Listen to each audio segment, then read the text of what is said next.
Bắt đầu một ngày mới trên bãi biển hoang sơ, Gaemon đã chuẩn bị sẵn sàng bộ cung tên. Khu vực này có rất nhiều đàn cá bơi lội dưới làn nước trong vắt gần bờ đất đỏ.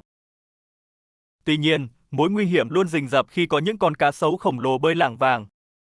Anh giải thích chiến thuật săn mồi rồi quyết định lội xuống dòng nước nông đầy đá ngầm. Chỉ tay về phía trước, anh phát hiện ra mục tiêu đang di chuyển chậm chạp dưới mặt nước. Anh bước lên một tảng đá hậu lớn để có tầm nhìn tốt hơn và bắt đầu giương cung. Mũi tên xe gió lao thẳng xuống nước bọt tung trắng xóa nhưng có vẻ chưa trúng đích. Không nản chí, anh tiếp tục bám vào những cạnh sắc nhọn để leo lên một hòn đá khác. Bề mặt đá hầu sắc như dao cạo đã làm bắp chân anh xước sát và chảy máu khá nhiều. Dù bị thương chảy máu ở cả chân và tay, anh vẫn kiên nhẫn ngồi phục kích con mồi. Từ góc nhìn trên cao, bóng anh in xuống mặt nước khi đang căn chỉnh đường ngắm cẩn thận. Khi thời cơ đến, anh tập trung cao độ và thả dây cung, mũi tên lao vút đi chính xác. Lần này thì trúng đậm, anh từ từ kéo mũi tên lên cùng một con cá khá to vùng vẫy.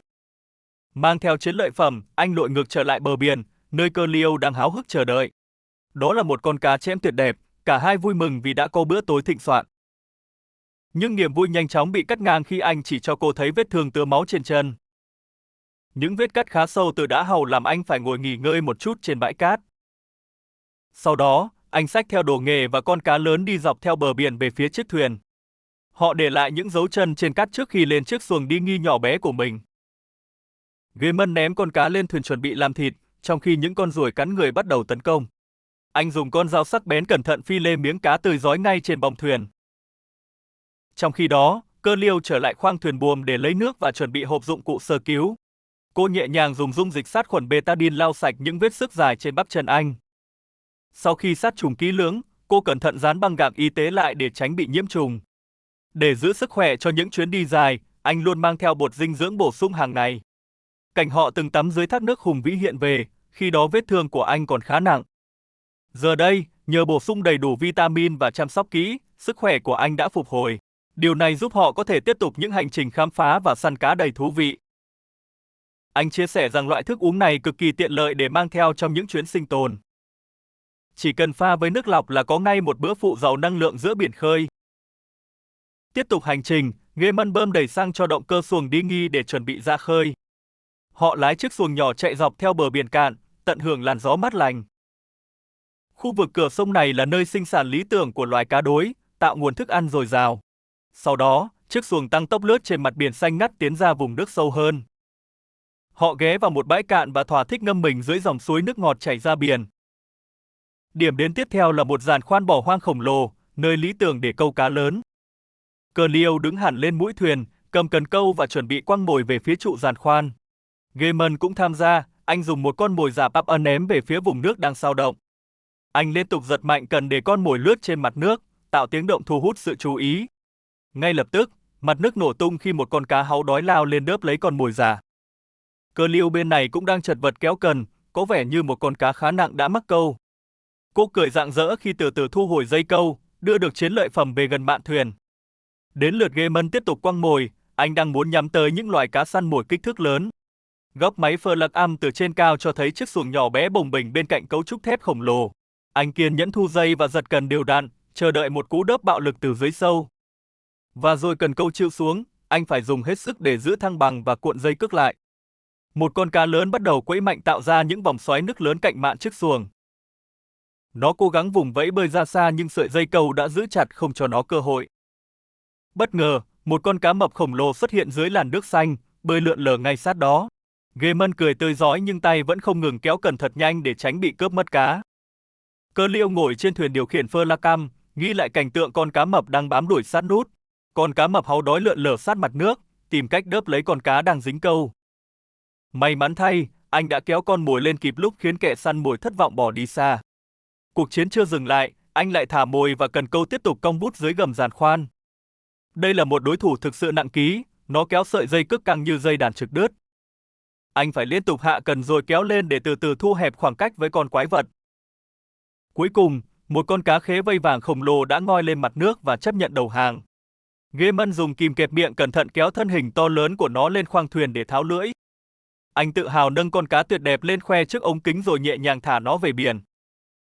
Sau một ngày câu cá thành công, họ khởi động máy và lái xuồng trở về chiếc thuyền mẹ. Hôm sau trên bãi biển, Gaemon quyết định hướng dẫn Clear cách sử dụng bộ cung tên săn cá. Cô chăm chú lắng nghe, cố gắng làm quen với sức nặng và cách cầm nắm cây cung lớn.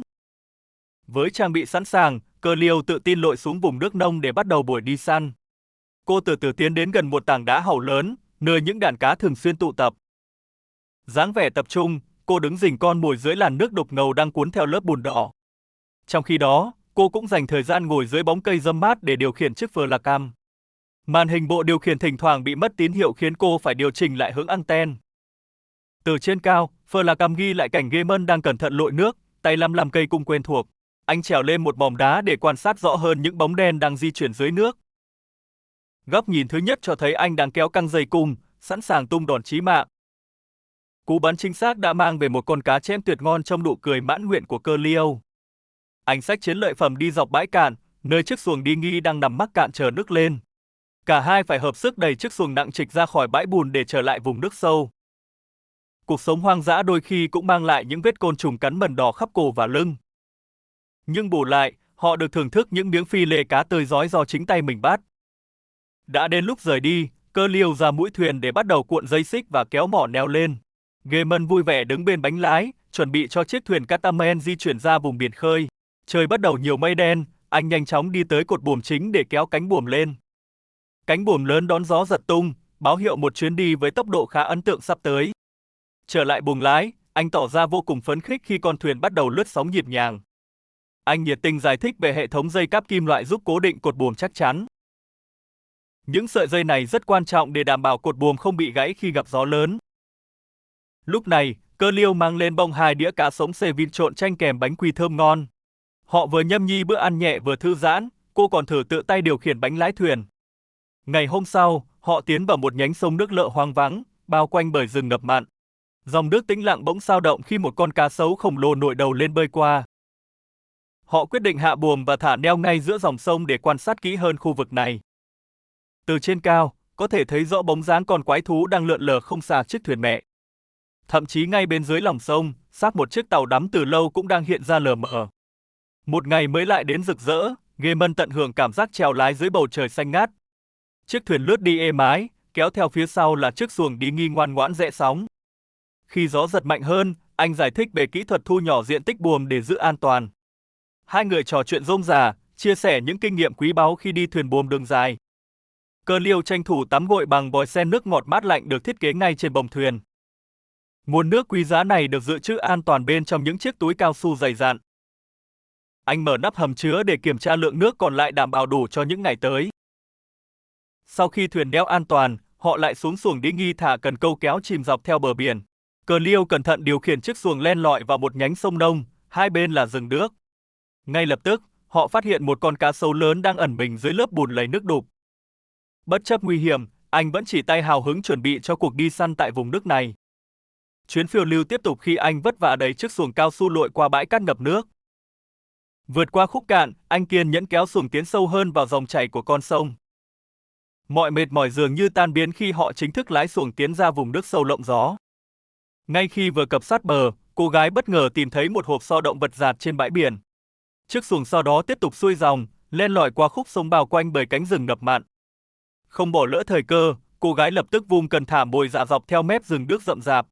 Dù chưa bắt được cá, hai người vẫn vui vẻ tận hưởng khoảnh khắc ngắm nhìn hoàng hôn tuyệt đẹp. Chưa chịu bỏ cuộc, anh nhanh nhẹn vung cần câu về phía xa để tiếp tục tìm kiếm bữa tối. Ánh mắt anh tập trung cao độ, hy vọng tóm được một chú cá lớn dưới làn nước tĩnh lặng kia. Sáng hôm sau, họ quyết định rời thuyền lớn và dùng xuồng nhỏ để bắt đầu nhiệm vụ khám phá mới. Lần này, mục tiêu của hai người là khám phá bãi cát trắng trải dài chưa từng đặt chân tới. Khi thuyền lướt sát qua mép đảo, một bóng đen bí ẩn bỗng nhiên thoát ẩn hiện ven bờ. Chẳng ngờ, sinh vật nhỏ bé ấy lại khiến cô gái không khỏi bật cười đầy thích thú ngạc nhiên. Dưới lớp kính lọc sáng, một chú cá sấu con đang thong thả bơi lội ngay sát mạn chiếc xuồng.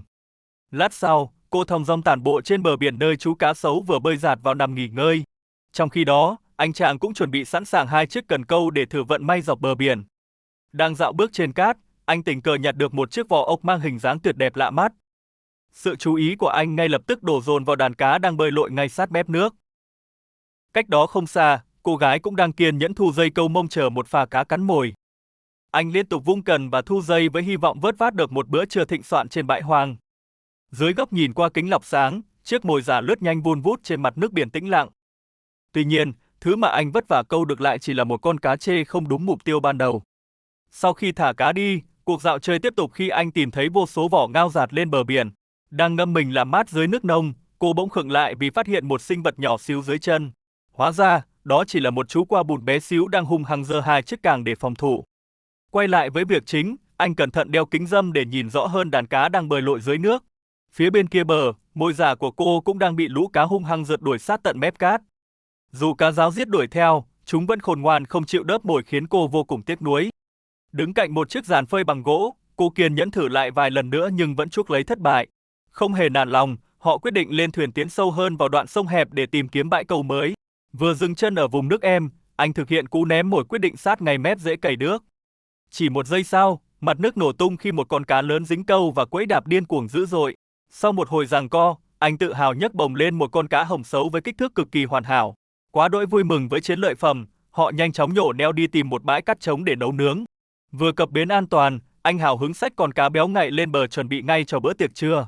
Để có thể nhóm lửa, anh phải chui vào bụi rậm gom củi khô giữa cái nắng gắt oi ả của buổi trưa. Trong lúc đó, cô thoải mái ngả mình dưới làn nước biển trong vắt để xua tan đi cái nóng nực mệt mỏi.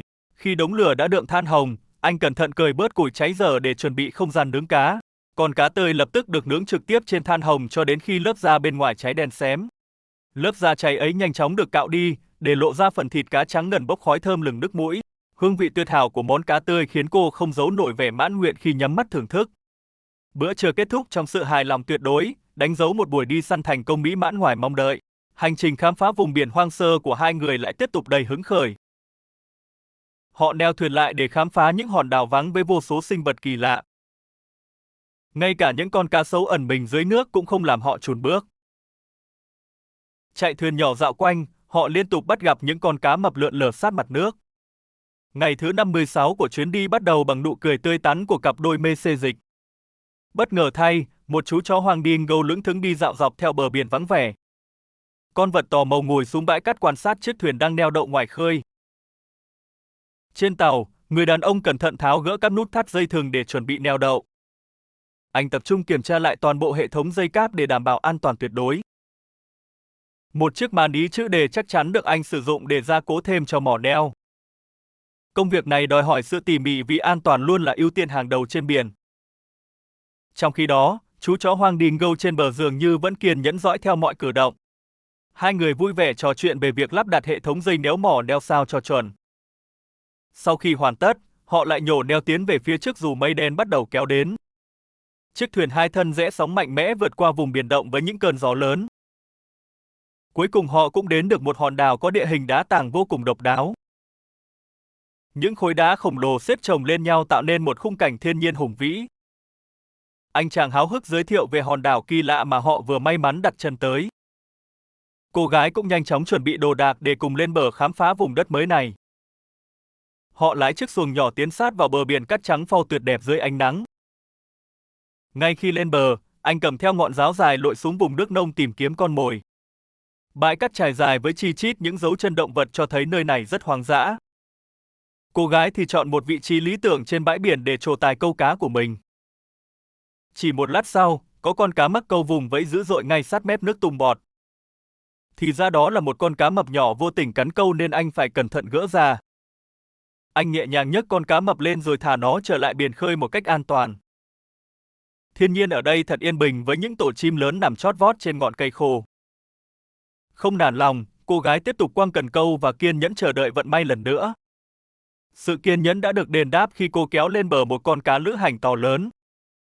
Con cá giãy giụa văng cả lên bãi cát khiến cô nàng vô cùng phấn khích và tự hào. Cô vui vẻ khoe chiến lợi phẩm tuyệt đẹp của mình trước ống kính máy quay với nụ cười. Không chỉ có cá, cô còn tình cờ nhặt được một chú qua bơi ba đốm nhỏ bé đáng yêu. Mang theo đồ nghề và chiến lợi phẩm, cô thong thả dạo bước dọc bờ biển lúc xế chiều. Họ tiếp tục tiến sâu vào khu vực bụi rậm để tìm xem có thêm thu hoạch gì không. Khung cảnh hoang sơ của hòn đảo mang lại cho cả hai những trải nghiệm sinh tồn đầy thú vị. Họ say sưa khám phá những ngóc ngách bí ẩn của khu rừng ngập mặn khi hoàng hôn dần buông. Sáng ngày thứ 57, người đàn ông bắt đầu ngày mới bằng việc dọn dẹp buồng lái chật hẹp. Bên ngoài, mặt nước biển trong xanh phẳng lặng đẹp như một bức tranh hoàn mỹ của tự nhiên. Cô gái tận hưởng bầu không khí trong lành buổi sáng khi ngồi vắt vẻo bên mạn thuyền. Để có đủ sức khỏe cho chuyến đi, anh lấy bột dinh dưỡng từ ngăn tủ ra để pha chế. Thực phẩm bổ sung là cách tốt nhất giúp họ duy trì lượng vitamin cần thiết khi lênh đênh. Anh giải thích tầm quan trọng của việc nạp đủ dưỡng chất để đối phó với môi trường khắc nghiệt. Dù bắt được nhiều hải sản tươi ngon nhưng họ vẫn cần bổ sung thêm các 6 chất thiết yếu. Mỗi ly sinh tố xanh này cung cấp đủ khoáng chất giúp họ giữ được sự dẻo dai mỗi ngày. Đây là bí quyết đơn giản giúp hai người luôn tràn đầy năng lượng cho những thử thách mới. Chuẩn bị xong mọi thứ, họ lại hào hứng kéo buồm đón gió để tiếp tục cuộc hành trình. Chiếc catamaran hiên ngang lướt đi trên mặt biển xanh ngắt dưới bầu trời quang đãng tuyệt đẹp. Họ tự tin điều khiển con thuyền điêu luyện qua những vùng nước mở rộng lớn không bóng người. Tuy nhiên, khó khăn ập đến khi họ vô tình lọt vào một khu vực có dòng chảy xấy mạnh. Mặt biển nổi sóng dữ dội tạo thành những vòng xoáy đáng sợ đe dọa trực tiếp chiếc thuyền. Anh cố gắng giữ vững tay lái và phân tích tình hình để tìm cách thoát khỏi vùng nước hiểm. Sóng lớn liên tục đập mạnh vào thân thuyền khiến mọi thứ chòng chành như sắp bị lật úp. Cả hai phải hết sức cẩn thận theo dõi từng con sóng khổng lồ đang lao tới tấp vào mạn. Động cơ phụ của xuồng cứu sinh cũng bị sóng nhồi lắc lư theo từng nhịp trôi sụt của thuyền. Họ thảo luận về sự nguy hiểm của những xoáy nước hình thành do thủy triều và địa hình ngầm. Đây là một trải nghiệm hú vía nhưng cũng rất phấn khích khi đối đầu với sức mạnh tự nhiên. May mắn thay, với kỹ năng điêu luyện, họ đã lèo lái con thuyền vượt qua khu vực sóng dữ. Mọi người thở phào nhẹ nhõm khi mặt biển bắt đầu phẳng lặng và bình yên trở lại như cũ.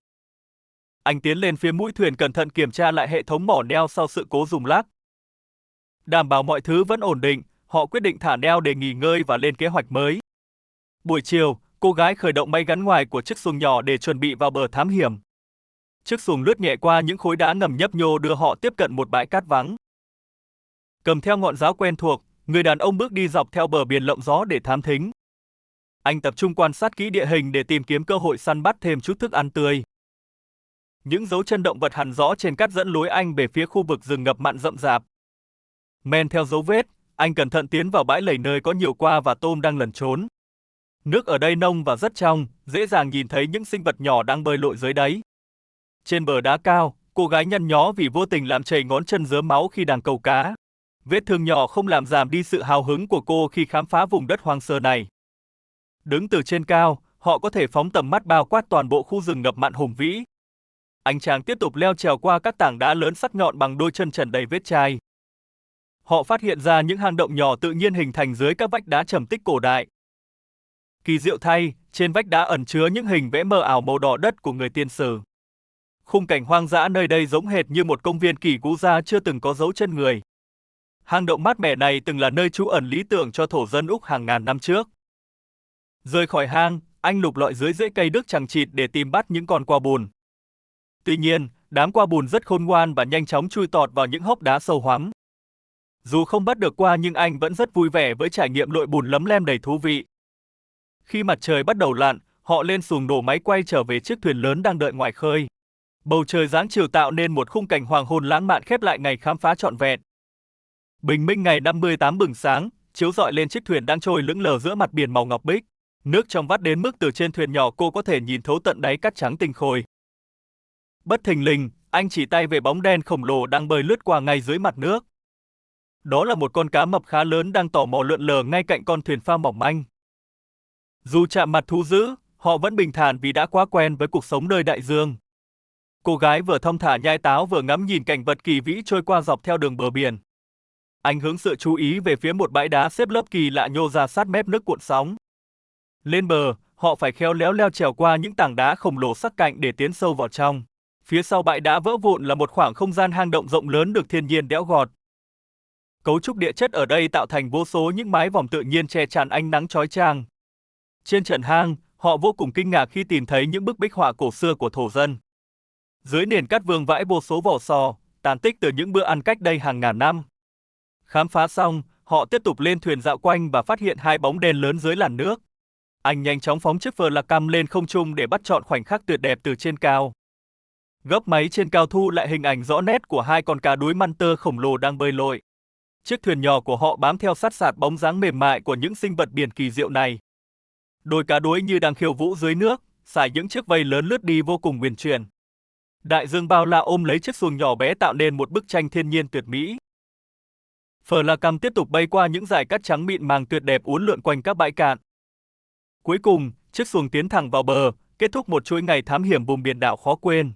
Đặt chân lên bãi cát trắng mịn, cô gái trẻ nhanh chóng lao đi cùng chiếc xiên dài. Không chần chừ, cô lao thẳng xuống làn nước trong vắt để bắt đầu cuộc đi săn. Người đồng hành của cô cũng đã sẵn sàng đồ nghề, háo hức bước dọc theo bờ. Cả hai cẩn thận dò dẫm từng bước, quét mắt tìm những con mồi đang ẩn nấp. Tiến sâu hơn vào lạch ngập mặn, họ bắt gặp vô số sinh vật biển kỳ lạ dưới bùn. Những nhát xiên được phóng xuống liên tục, nhưng có vẻ chưa có thu hoạch gì đáng kể. Sự kiên nhẫn đã được đền đáp khi anh chàng tình cờ phát hiện ra một chú qua bùn. Bằng sự khéo léo, anh nhanh chóng tóm gọn con qua có đôi cẳng to lớn đầy hung hãn này. Chiến lợi phẩm đầu tiên khiến cả hai vô cùng phấn khích, hứa hẹn một bữa ăn ngon. Không dừng lại ở đó, bãi bùn lầy tiếp tục mang đến cho họ những bất ngờ thú vị. Ẩn dưới lớp bùn lầy là những con ngao biển khổng lồ đang nằm lặng lẽ chờ thu hoạch. Với kinh nghiệm, anh tiếp tục dẫn đường tiến vào những vũng bùn lầy hứa hẹn nhiều tiềm năng. Mục tiêu tiếp theo là những chiếc hố sâu, nơi cư ngụ ưa thích của loài qua bùn lớn. Thậm chí anh không ngần ngại nằm bò ra sát mặt bùn lầy để quan sát kỹ bên trong. Đổi lại, quần áo của cả hai nhanh chóng lấm lem sau một hồi thám hiểm đầy say sưa. Mặc kệ vất vả, họ vẫn hào hứng bước dọc theo con lạch cạn giữa bãi lầy ngập mặn. Đúng lúc này, một cuộc đụng độ thú vị xảy ra khi họ phát hiện sinh vật ẩn mình.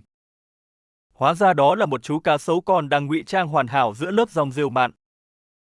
Dù thân hình nhỏ bé, sinh vật hoang dã này vẫn tỏ rõ sự hung dữ khi đe dọa họ. Sự xuất hiện của nó là lời nhắc nhở về sự nguy hiểm rình rập giữa tự nhiên hoang dã. Rất có thể quanh đây vẫn còn những con sấu to lớn và nguy hiểm hơn đang rình rập. Rời khỏi nơi nguy hiểm, cô gái lại tiếp tục lội dọc theo con lạch nhưng chưa thấy mồi. Không nản chí, người bạn dùng gậy kiên nhẫn đào bới từng hố bùn nhỏ dưới gốc cây mắm. Mọi công sức được đền đáp khi họ phát hiện thêm một con qua bùn ẩn sâu dưới rễ. Bằng vài thao tác gảy nhẹ, anh thành công dụ được con mồi ngoan ngoãn bỏ ra khỏi hang. Nhận ra đây là qua cái mang trứng, họ nhẹ nhàng quan sát rồi quyết định để nó yên. Con vật may mắn lùi sâu vào bóng tối, tiếp tục nhiệm vụ sinh sôi sự sống mới. Thủy triều dâng nhanh buộc cả hai vội vã băng qua vạt rừng rậm rạp để kịp lùi về.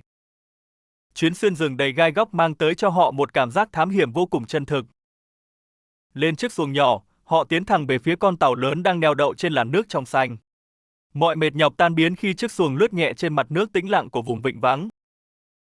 Chẳng mấy chốc, củi khô đã được gom đủ để chuẩn bị nhóm lửa cho bữa tiệc hải sản biển. Ngọn lửa bùng lên xua tan gió lạnh, biến bãi cát vắng thành khu bếp dã chiến tuyệt hảo. Cùng lúc đó, cô gái cẩn thận thái tỏi và vắt chanh để pha chế phần nước sốt đậm vị. Khung cảnh cặp đôi quây quần trên bãi biển hoang toát lên vẻ bình yên đến lạ kỳ. Nguyên liệu chính là chú qua bùn khổng lồ được đặt thẳng lên lớp than hồng đang cháy đỏ rực. Cạnh đó, chảo ngao tươi rói đang sôi sùng sục trên ngọn lửa lớn, tỏa ra hương thơm hấp dẫn. Dưới sức nóng, vỏ ngao mở tung khoe phần thịt dày dặn đang ngấm đều nước sốt tỏi béo ngậy. Anh nhẹ nhàng khiêng con qua nóng hổi ra khỏi bếp than khi thấy màu vỏ đã chuyển đỏ rực.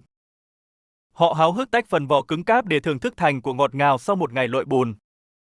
Thịt qua săn chắc hòa quyện cùng hương biển mặn mòi mang đến một bữa tiệc hoang dã khó quên. Nhâm nhi miếng ngao béo ngậy khiến khoảnh khắc ngắm hoàng hôn trên biển trở nên vô cùng trọn vẹn. Chuyến đi tuyệt vời khép lại viên mãn dưới góc máy bay lùi dần trên dải bờ cát tĩnh lặng.